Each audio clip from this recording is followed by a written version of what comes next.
ಆಚೆ ಬಿಸಿಲು ನೆತ್ತಿ ಸುಡ್ತಿದೆ. ವಿಚಾರಣೆ ಬೇಗ ಮುಗಿಸಿ.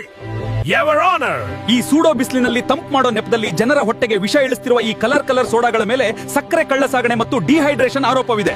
ನೀವು ಜನರಿಗೆ ಬಾಯಾರಿಕೆ ತಣಿಸ್ತೀರಾ ಅಥವಾ ಅವರ ಆರೋಗ್ಯ ಹಾಳು ಮಾಡ್ತಿದ್ದೀರಾ? ಸತ್ಯ ಹೇಳಿ. Objection your honour. ನಾವು ಯೂತ್ ಐಕಾನ್. ಟಿವಿಯಲ್ಲಿ ದೊಡ್ಡ ದೊಡ್ಡ ಹೀರೋಗಳೇ ನಮ್ಮನ್ನ ಕುಡಿಯೋದು. ನಾನು ತಂಪು ಕೂಲ್ ಅಂತೆ ಕೂಲ್. ಯುವರ್ ಆನರ್, ಇವ್ರ ಎದೆ ಸೀಳ್ ನೋಡಿ.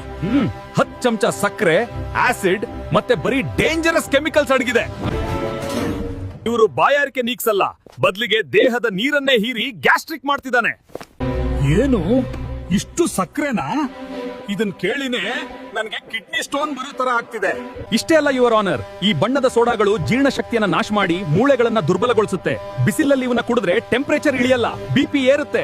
ಸಾಕ್ಷ್ಯಾಧಾರಗಳನ್ನ ಗಮನಿಸಿದಾಗ ಈ ತಂಪು ಪಾನೀಯಗಳು ಆರೋಗ್ಯದ ಬದ್ಧ ವೈರಿಗಳು ಎಂದು ಸಾಬೀತವಾಗಿದೆ. ಈ ಬೇಸಿಗೆ ಮುಗಿಯುವವರೆಗೆ ಎಲ್ಲ ಬಣ್ಣದ ಸೋಡಾಗಳನ್ನ ಬ್ಯಾನ್ ಮಾಡಲಾಗಿದೆ. ಜನರ ದೇಹವನ್ನ ಪ್ರವೇಶಿಸಲು ಕೇವಲ ಎಳನೀರು, ಮಜ್ಜಿಗೆ, ಕಬ್ಬಿನ ಹಾಲು ಮತ್ತು ನಿಂಬ ಶರಬತ್ತಿಗೆ ಮಾತ್ರ ಅನುಮತಿ ನೀಡಲಾಗಿದೆ. Court is ಅಡ್ಜರ್ನ್ಡ್.